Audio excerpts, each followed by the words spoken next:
there and welcome back to the Rally Kids how-to video series with myself, your host, Grant Fielder. Today we're going to be taking a look at more challenging parts of the trail, rough terrain. No trail is the same, they come in all different shapes and sizes, and being able to ride rough terrain more confidently will make you ride even easier.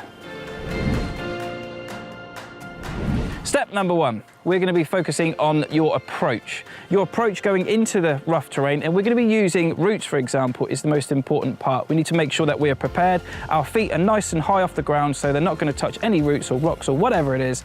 We need to make sure we're in the gorilla stance to make sure we shock absorb through all that rough terrain.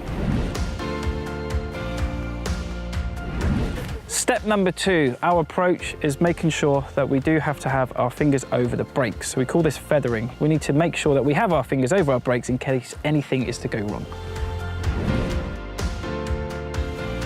The next step we need to be focusing on is making sure that we approach that rough terrain at a moderate speed, because the slower you go, the more bounces you're going to feel, and the faster we go, the less we're going to feel.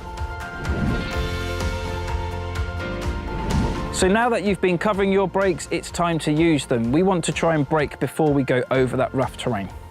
The reason why you need to brake before a section is because if you brake in that rough section, things could go a little bit squirrely, and we do not want to be going squirrely in a rough section. So we always make sure that we brake before, we do not brake during that rough section, and then we can brake afterwards.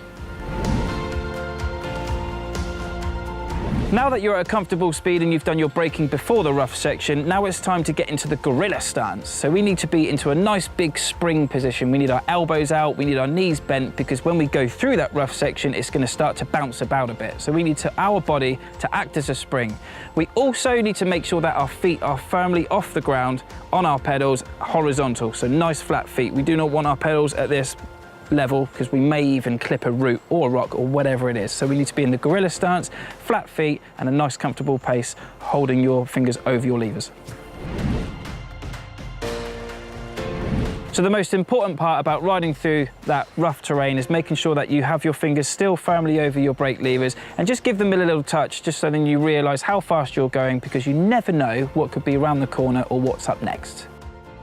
Thanks for watching Rough Terrain. Join us next time.